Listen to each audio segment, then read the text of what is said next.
त्या ठिकाणी आपण क्वेश्चन नंबर 16 सॉल्व करणार आहे. Which of the following parameters does not represent thermodynamic state of a gas. तर हा क्वेश्चन 2021ला आलेला होता. याच्या 4 ऑप्शनपैकी पहिलं जे ऑप्शन आहे ए व्हॉल्यूम, बी ऑप्शन आहे वर्क, सी ऑप्शन आहे टेम्परेचर आणि डी ऑप्शन आहे प्रेशर. तर या 4 ऑप्शनपैकी या क्वेश्चनचा करेक्ट आन्सर काय असेल तर ते आपण डिस्कस करूया. तर या क्वेश्चनमध्ये आपल्याला खालीलपैकी कोणतं पॅरामीटर आहे जे थर्मोडायनॅमिक स्टेटसाठी वापरलं जात नाही ते आपल्याला या ठिकाणी डिस्कस करायचं आहे.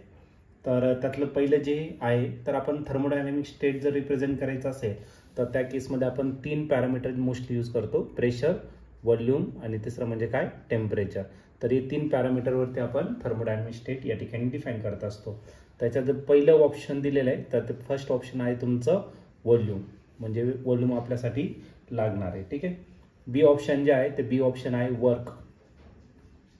वर्क आपण रिप्रेझेंट करत नाही, वर्क आपण फाईंड करत असतो. ठीक आहे. तर सी ऑप्शन आहे याच्यातलं, ते सी ऑप्शन दिलेलं आहे तुम्हाला टेम्परेचर. आपण टेम्परेचर या ठिकाणी यूज करतो, मग टेम्परेचर ही ऑप्शन येणार नाही, टेम्परेचर करेक्ट ऑप्शन आहे. आणि चौथं जे ऑप्शन आहे डी ऑप्शन ते आहे तुमचं प्रेशर. तर प्रेशरचा यूज आपण करतो. तर हे तिन्ही वापरलं जातं, व्हॉल्यूम, टेम्परेचर आणि प्रेशर. वर्क या ठिकाणी वापरत नाही, म्हणजे या क्वेश्चनचं जे आन्सर असणार आहे ते असेल ऑप्शन बी. ऑप्शन बी म्हणजेच वर्क.